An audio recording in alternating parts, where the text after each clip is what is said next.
Yo, yo, yo, yo. Mic check, mic check.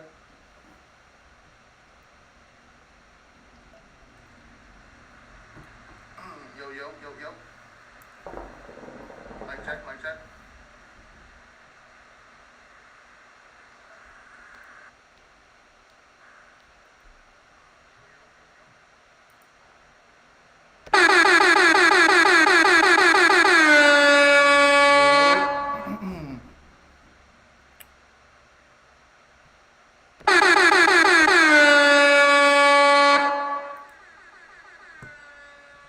What's up, everybody? It's your boy Mike, aka Mike the God, aka Mikey Spice, aka Mike the Messiah. You are now listening to Do You Know the Fucking Vibes podcast. This is episode 1.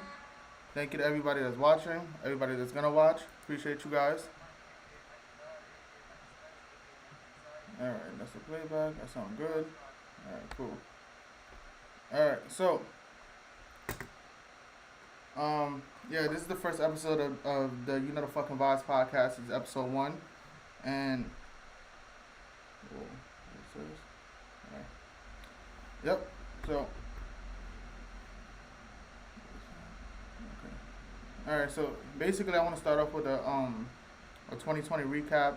I actually have a couple things I want to say about 2020. I'm just gonna speak on a couple things that I I personally feel needs to be addressed, or what I want to say, whatever. So about 2020, I got a couple things right here. First and foremost, I wanna, what is this?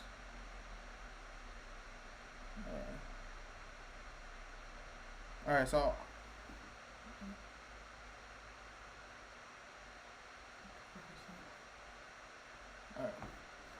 Alright, so my first topic is a 2020 recap, and these are a couple things I want to highlight. Personally, I have a couple awards to give out, what I think deserves it for 2020. Starting off is going to be Fuckboy of the Year. Fuckboy of the Year to me is 6ix9ine. 2020 was a blessing and a curse for him. It was a blessing because obviously he got to be free. The curse is when he got out, instead of owning the fuck shit that he did in the past and moving forward as an artist, he basically just went back to the old shit that he usually goes to, which is trolling, talking about dead people, just a whole bunch of bullshit. So he gets the Fuckboy of the Year for me. He got a second chance in life, and instead of trying to change himself, he actually went back to the same old bullshit. So yeah, 6ix9ine, you're getting Fuckboy of the Year for me. Dance of the Year for me, it's obvious, it's the Woo Walk. Pop Smoke, rest in peace Pop Smoke. There was a bunch of shit that happened last year, including his death, his untimely death. And personally, I just feel like his dance, his vibe, caused a whole bunch of little Pop Smokes. And I can confidently say that the Woo Walk, a bunch of people started doing that. So definitely Dance of the Year for me. And he also gets Rookie of the Year for me, even though we heard him in 2019. I think with his album coming out, his official album, not the mixtapes, he was able to, really inspire and keep us listening to his music even after he's gone. So he gets Rookie of the Year for me as well.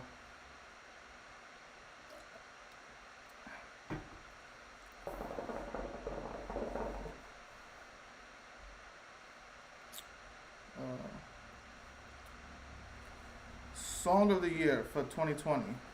For me, it's Roddy Ricch, The Box. I say that because in 2020, before the pandemic happened, he was taking over the charts. He basically had a song that was number 1 for damn near 3 months, 11 weeks.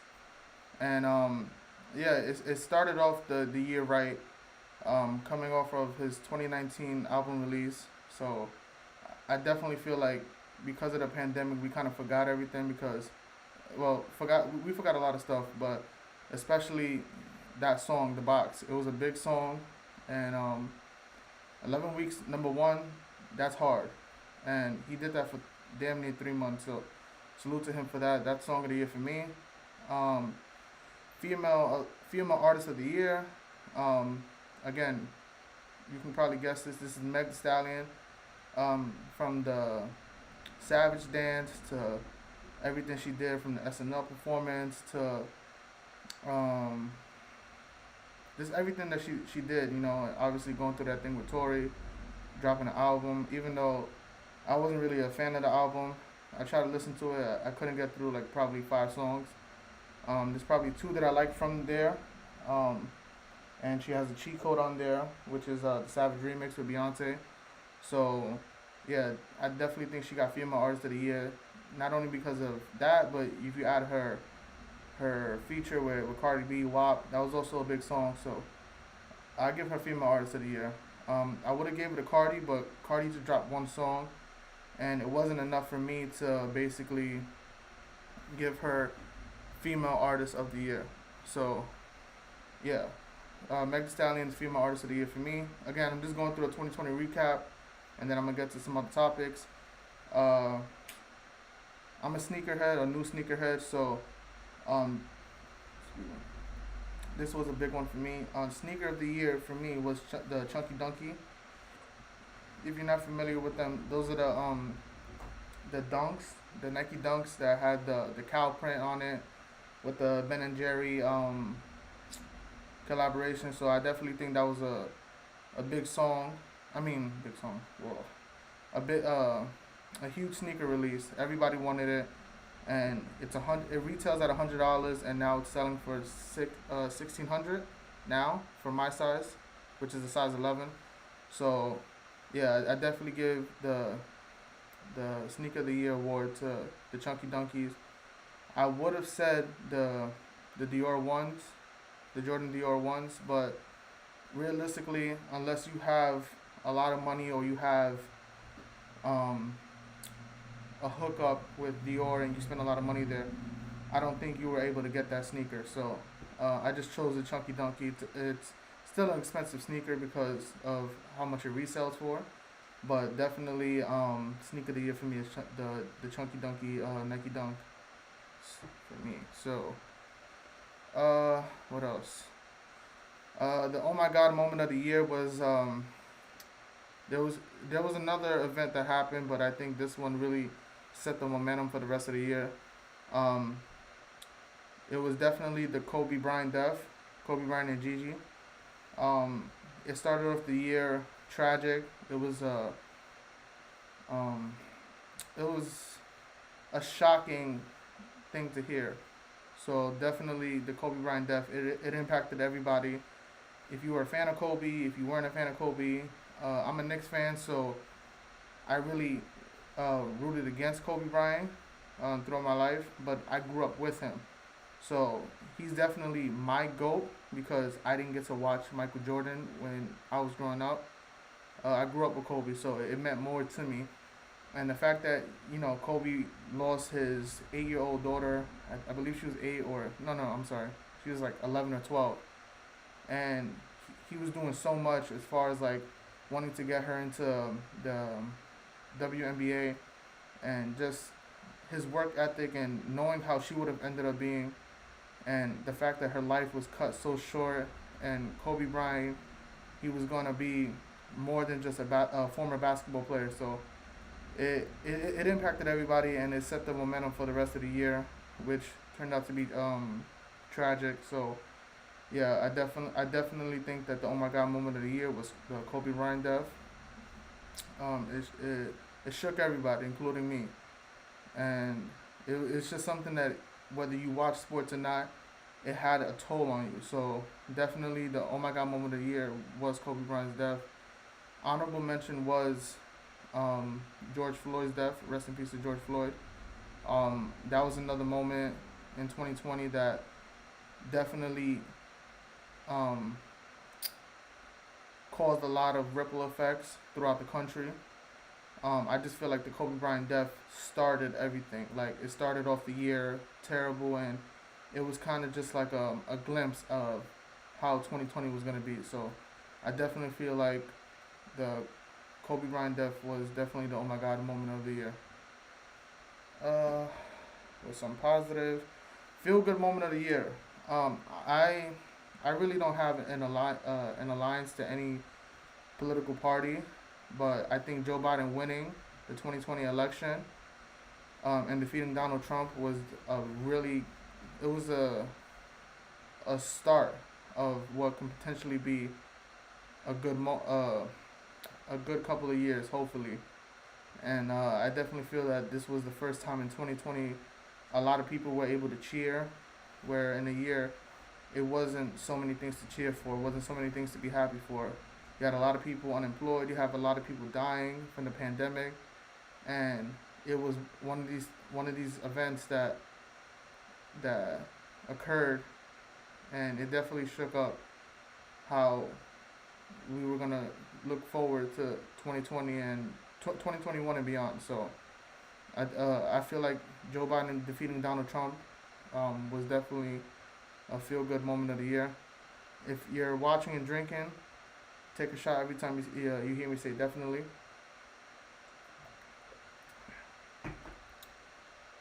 Okay. And transitioning right back into Donald Trump, Savage of the Year for me was Donald Trump.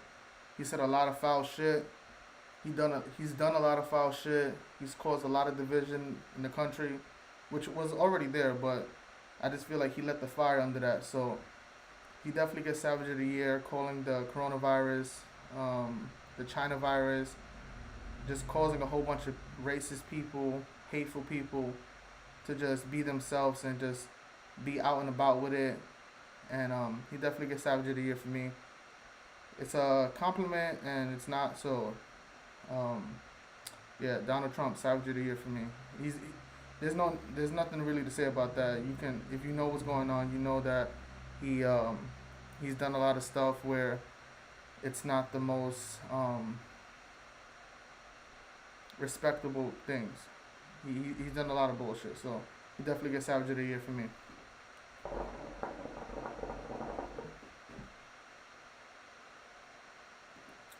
Okay, and I have two more awards, and then I'm done with this. Two more awards, and they link right back to back with each other. Male Artist of the Year for me was The Weeknd. The Weeknd, he stood in character the whole year, and he had an amazing album in my opinion, and he stood that same character that he was for his album at award shows, and he just killed every performance that I saw, whether it was the late night show with Stephen Gobert and just other award shows, and now he's gonna be performing at the Super Bowl for 2021. It's just big, and I think personally he's had a huge year. The Grammys fucked him over by not giving him any nominations, and me personally, he's one of my favorite artists, and I give him Artist of the Year in a year where it was hard to put out music and hard to really kind of enjoy anything. I give him Artist of the Year, Male Artist of the Year. To do what he did in a pandemic with a great album, in my opinion, it was definitely a huge thing, and I feel like you can go back to that album and really listen to the song that's on there. He had a huge song, Blinding Lights, which was also an honorable mention for Song of the Year. It dominated the whole year. It's been top 10 damn near the whole year, and it came out in late 2019. So I give him Male Artist of the Year for me. And also, wrapping up these awards, The Weeknd gets Album of the Year with After Hours. I feel like, again, if you're a fan of The Weeknd, you may not like too much of the pop shit, but if you listen to what he was saying in the songs, if you really listen to it and digest it and dissect it, it was definitely a deep album. So, yeah, Album of the Year for me is The Weeknd, After Hours, big fucking album to me. It came out in the beginning of the year as well, and I just feel like it dominated so much. And yeah, The Weeknd, he gets the nod for me. Okay, that sounds good.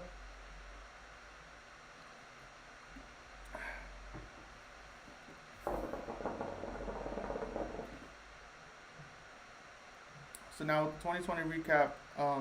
Before I end it, I just want to say rest in peace to everybody that lost somebody in 2020.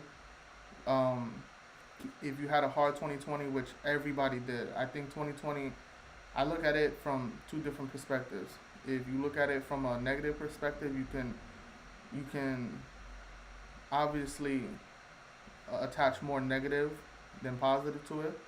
But if you look at it from a different perspective, it was a year of loss, and it was a good and bad thing. Everybody lost something, and I think this is the first time where we can honestly say that this affected everybody. Where in a world now, it's so hard for everybody to kind of understand where everybody is coming from, understand how everybody else is feeling, because we're all in our own bubble, and it's ironic because we're all in our own bubble. We live our own lives, and we were pushed into a bubble, kind of. So, 2020, while it was a hard year, you got to try to look at the positives of it. You know, a lot of people who never had time for their family, never had time to really do anything. The pandemic gave you time to spend with your family, spend time doing something that you wanted to do, as far as like anything, you know. So yeah, I try to look at 2020, and I try to look at 2020 kind of positive. So yeah, it was a real fucked up year. We all want to erase it from our minds, and it's just something that it scarred us, but this scar is gonna make us better going forward, and hopefully it makes everybody better human beings, better husbands, better wives, better fathers, better mothers, better aunts, better uncles, and hopefully, like I said, it makes everybody better people. I hope anybody that's made it to 2021, you use the hurt and the lessons you've learned in 2020 as a lesson instead of a loss. And I know that's hard to say because everybody is pretty much fucked up right now. Everybody's lost money, everybody's lost a person, and you lost time with certain things that you wanted to do in your life. So, and certain events that you had planned. I had a trip for Florida in May. I had to cancel that because of that pandemic, and it was just a real shitty year. So, wrapping up 2020, my expectations for 2021 is recovering from 2020. And what I mean by that is, like I said, if you learned anything from 2020, is to expect the unexpected, and use that lesson, use that loss, use that hurt, use everything that you learned from 2020 and apply it to 2021 and beyond. And try to be a better person, try to be more positive. And I know I'm definitely trying to do that. I'm trying to work on myself and be a better man and be a better father and stuff. So I'm gonna take whatever happened in 2020, any lessons I've learned from there, and apply it to 2021 and beyond. And I hope that anybody that's watching, anybody that experienced a lot of hurt and a lot of loss, you apply it to 2021 and beyond, and build better and become better. So yeah.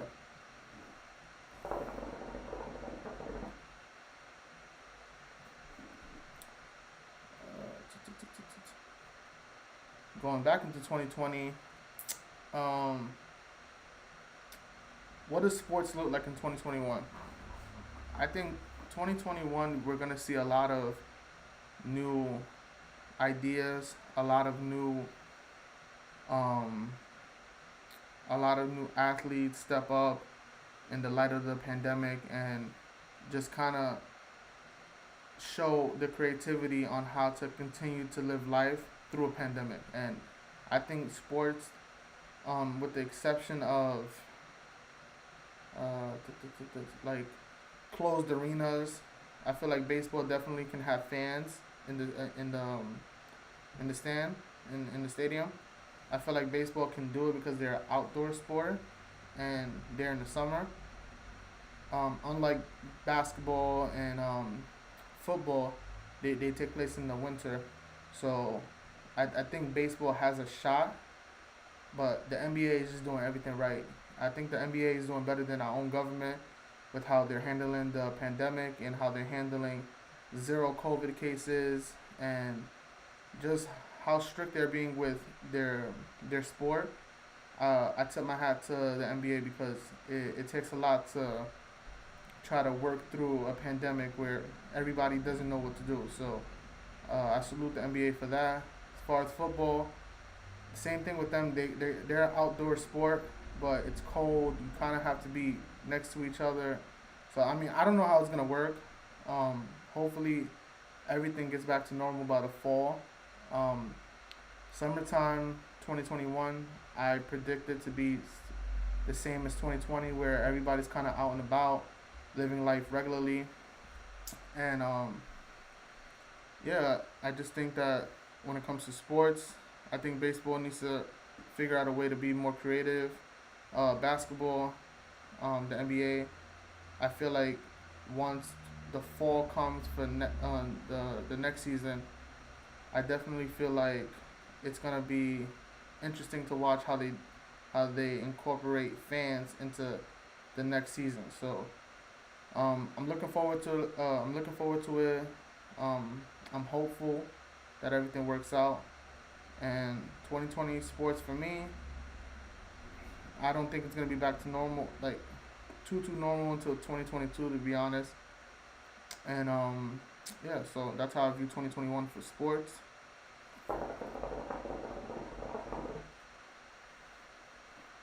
This is gonna be a short episode because I have to get out of here in a few. So I'm just running through topics. If I don't sound like I'm kind of really diving too deep into it, it's because I am running on time. I'm gonna end this in a couple minutes. Again, this is my first episode of my podcast, and yeah, I hope anybody that watches this later on or is watching it now enjoys it. And yeah, thank you for watching. Thank you for supporting. Uh, Another topic I'm gonna talk about is the Dr. Dre incident. Um, 2 days ago, well, yeah, 2 days ago or the day before yesterday, he um he ended up in a hospital with a brain aneurysm. I personally don't know what an aneurysm is. Aneurysm, sorry. Uh, I don't know what that is. But I know it has to do with something with either, I don't know. I'm not gonna explain it and sound stupid. Um, but I chalk that up to the stress that he's going to. He's going through a lot of stress right now with the divorce with his wife, with his ex-wife, sorry. And I I hope he does better. I hope he gets out of the hospital. I haven't seen any updates other than he actually is going to pay his ex-wife, his estranged ex-wife, sorry, the $2 million a month that she wanted. So she got the W on that one. And yeah, I just hope that he gets better. Stress is a real thing. For people who don't experience a high level stress, it does a toll on your body, and it affects you mentally, it affects you physically, emotionally, and too much of anything is terrible, especially to your body. And I think with everything that he has going on, with his businesses, with um, his ex-wife, with his family, I'm not gonna dive too deep into that, but he definitely needs to calm down a little bit and relieve some stress that he has.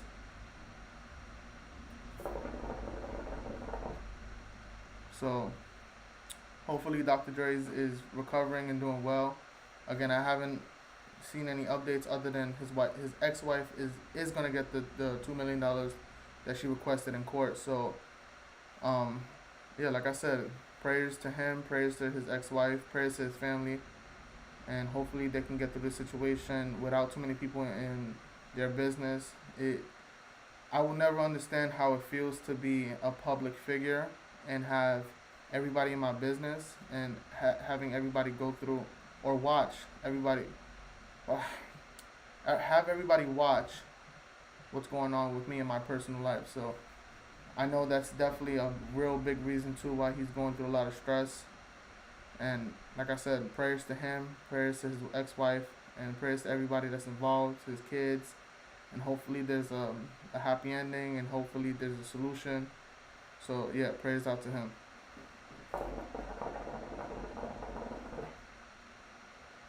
Let's hope it's busting.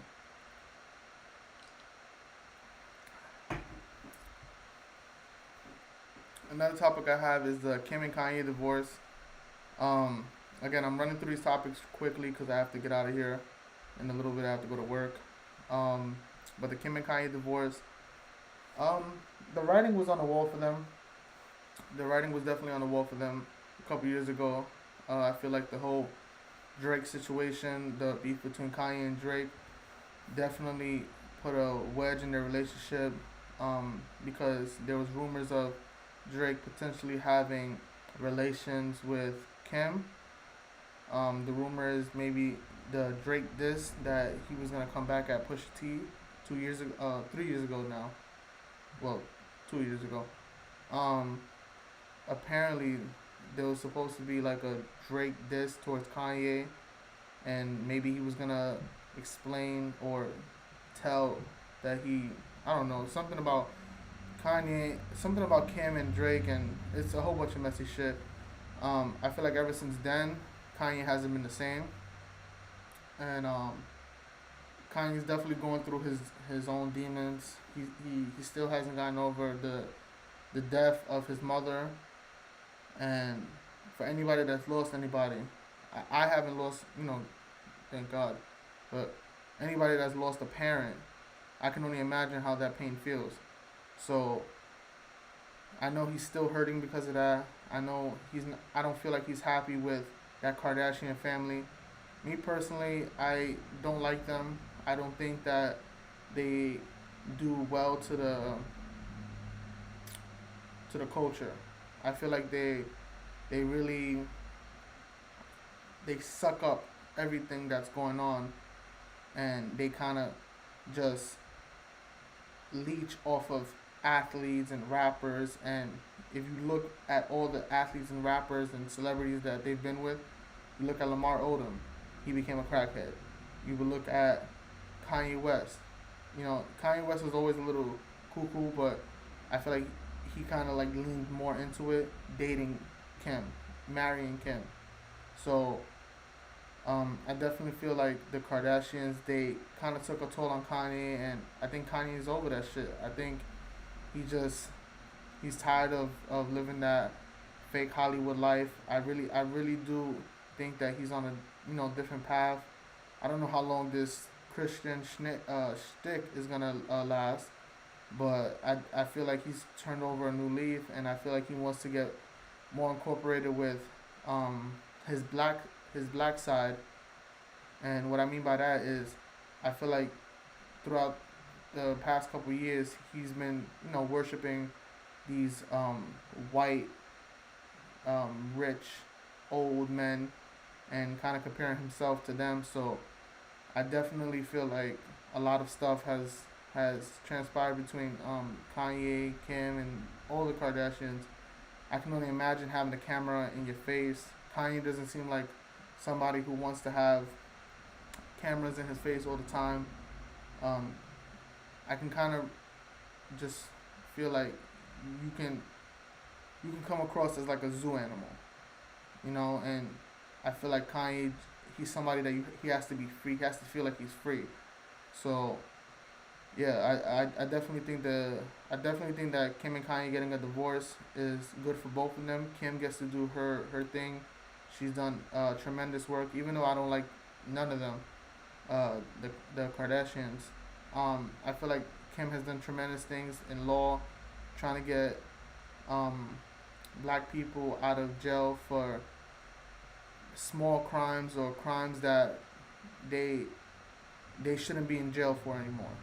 So I feel like Kim has done a great job there, and hopefully that's the path she takes and moves forward. So, and Kanye, I'm a Kanye fan. I just hope that Kanye gets back to the old Kanye, where he's more focused on music, more focused on his fashion, and just more focused on his kids and his family, and just gets the clarity that he needs for himself. So hopefully, they both walk out of this unscathed. Kim, Kim and Kanye. I hope that their divorce doesn't play too public, even though they're both huge public figures. I hope that it doesn't play too public for everybody else to see. That's their personal business, and I feel like they should just go through that by themselves. And you don't need a whole crowd, a whole audience for that. Um, so yeah, that's my take on the Kim and Kanye divorce. And my last topic is the honest truth versus a beautiful lie. And what I mean by beautiful lie is you nowadays being honest, you're viewed as a hater. Being honest, you're viewed as somebody who is negative. So, what would you prefer in life? What would you prefer in a relationship? Would you prefer the honest truth? It may hurt. It may help you. It may help you to grow. It may help you to move forward. It may help you just personally. Um, or would you rather a beautiful lie? And the beautiful lie is exactly what it means, exactly what it says. And a beautiful lie, hey, there's nothing going on. I love you. You're so this, you're so that, and you're not helping a person. Excuse me.